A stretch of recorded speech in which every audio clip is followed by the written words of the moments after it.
Hello, my friend. You're listening to Pod episode number 4. So, today we're going to talk about the real difference between being a boss and being a leader. And understanding the true difference between bosses and leaders, that's next level. This is what's going to help you be a better business owner and CEO. But first, I've got a question for you. When people refer to you as #bossbabe or #girlboss, do you take that as a compliment? And better yet, should you? Every single day, I see powerhouse women who have started amazing companies embrace the title of #bossbabe, but they still kind of shy away from being called a leader. So it got me thinking just about the nature of online business and influence and how that crosses over with our roles as bosses, managers, and leaders.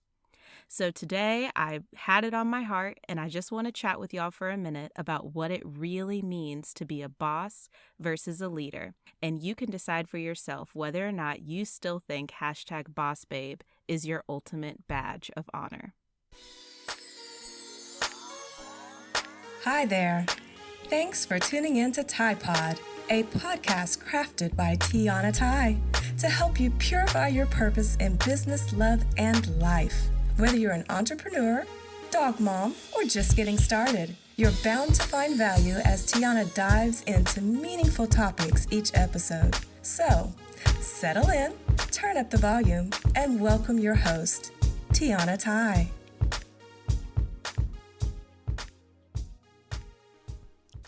So, I've got 3 major differences ready for you. But before we dive all the way in, I really want to start by dispelling a myth. You see, a lot of blogs and articles and magazines and everybody and their mama, basically, they directly compare bosses and leaders all the time. But they do kind of a bad job because they paint this boss persona as a totally evil character. Seriously, guys, bosses get a really bad rep. But to be fair, most of us can think back to a time when we had a boss that was kind of subpar. Either they micromanaged us, or they never gave us feedback, or maybe they were passive-aggressive or uncomfortable in conflict. Whatever the case, they really just left us with a kind of damaged perspective on what it actually means to be a boss. So, before you think I'm going to spend all of our precious time trashing bosses, I want to get super clear on some basic definitions. Let's start with a boss. A boss is a person who employs others and/or functions as a traditional manager. So they're the people that are held responsible for an individual, a team, or an entire business.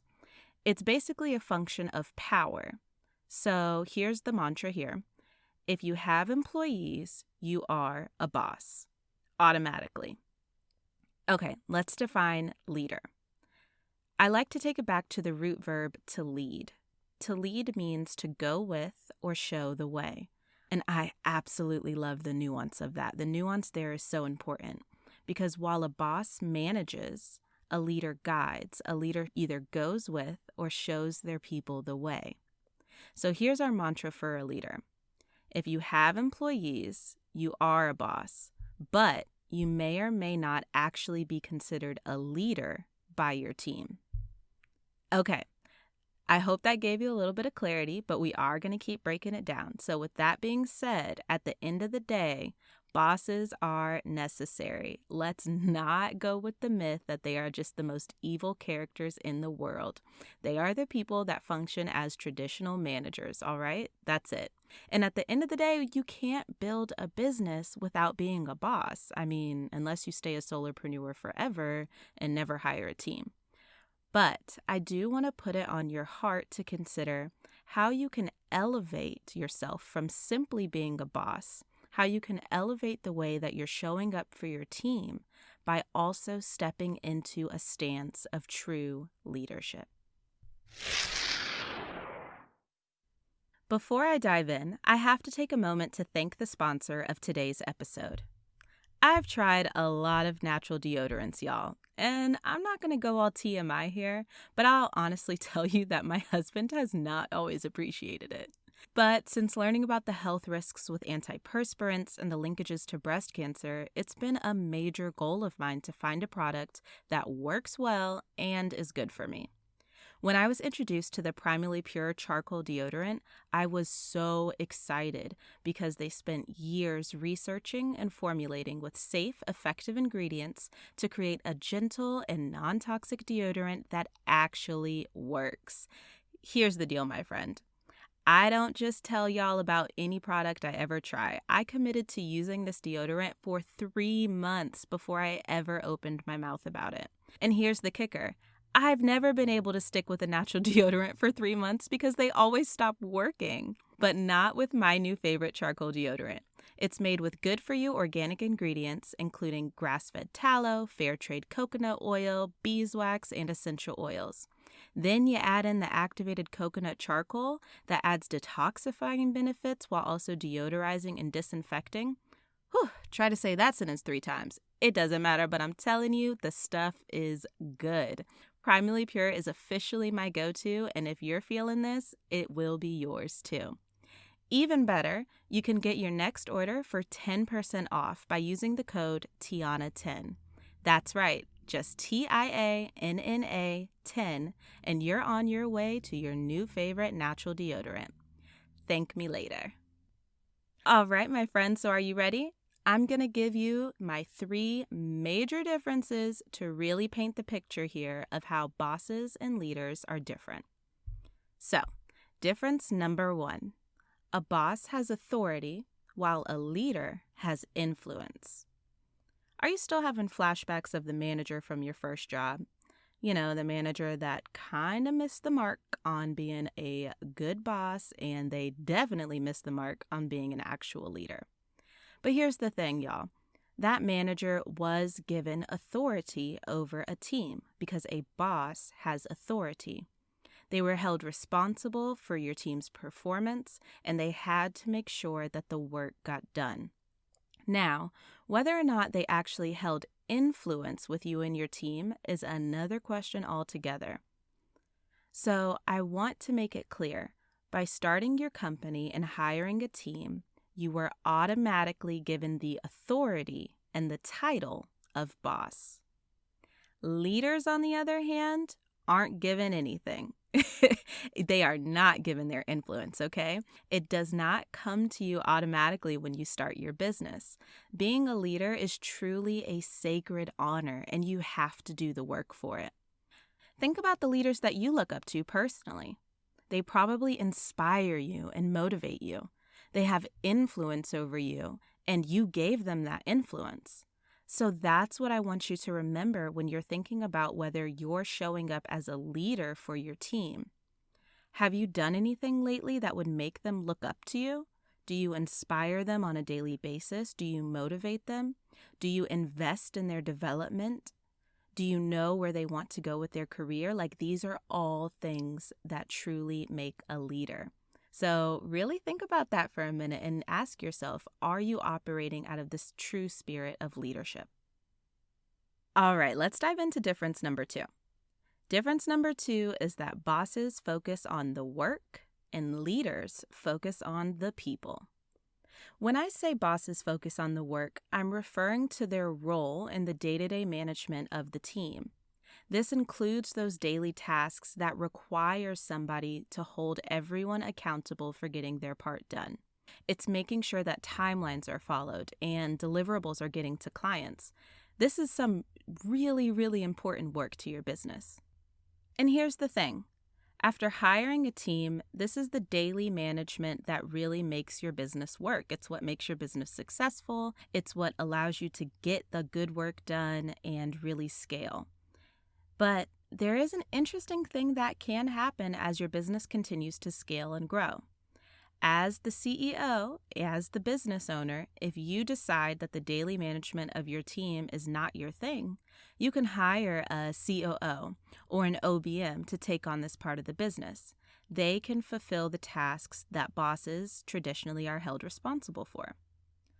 On the other hand, as a leader, you can't just focus on the work, right?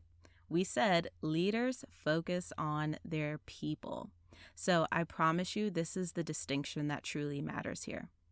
Instead of every conversation being around the work, around the deliverables, around the timelines that need to be met, leaders are still taking the time to make sure their actual team, their people, are engaged, empowered, and crushing their personal and professional goals.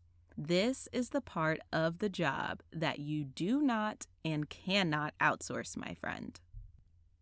All right, so we're rounding it out to difference number 3. Bosses delegate tasks while leaders delegate authority. So, when you're delegating tasks to your team day to day, you're functioning as a boss. And again, I want to make the point that this is not a bad thing. This is a critical part of work. But simply delegating tasks and telling your team exactly what to do and when to do it is not really what dreams are made of. If that's the extent of how work is getting done in your business, I want to challenge you here. How different is working for you than working in a traditional 9-to-5? And honestly, there are 9-to-5s that do much better than simply delegating tasks to be executed. So I want you to think on that one for a minute. Did you know that autonomy and having the power to lead yourself is a major driver for your team's success? I mean, as an entrepreneur, I'm sure you can think about how good it feels to have that degree of control over how you work. It's empowering. I mean, I love it personally. And there's actual research out there that shows that human beings care about autonomy at work more than just about anything else.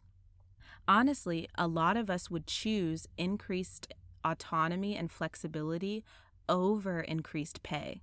Like, that's how serious this is. And as a leader, you want to give your people autonomy by delegating authority, not tasks. So what does that look like for you? When you're acting as a leader, you want to use what you know about your team members' skill sets to choose opportunities for them to shine. When I think about how I'm going to act as a leader in my own business, I think about how I would delegate authority to a podcast manager. You see, I love teaching and recording. That's why I started this show. But the editing, scheduling, working with sponsors, etc., are not my thing. Like, that is not my zone of genius. And frankly, it's the reason that there aren't as many episodes as I wish there were. So as a leader, I wouldn't simply generate a list of tasks for my podcast manager to get done. If this is not my zone of genius, I want to empower them to operate in their zone of genius. I want to give my podcast manager the authority to generate their to-do list for themselves and then just brief me on what needs to get done. Does that make sense? So, that's it. Those are the 3 major differences between being a boss and being a leader. And my wish for you is that, of course, you fulfill the responsibilities of being a boss. And if you hate the daily management, you can outsource that part to an OBM or even a COO. But ultimately, I hope that the spirit of leadership has truly sparked within you. Because when business owners step into leading intentionally, my goodness, my friend, that is where the magic happens.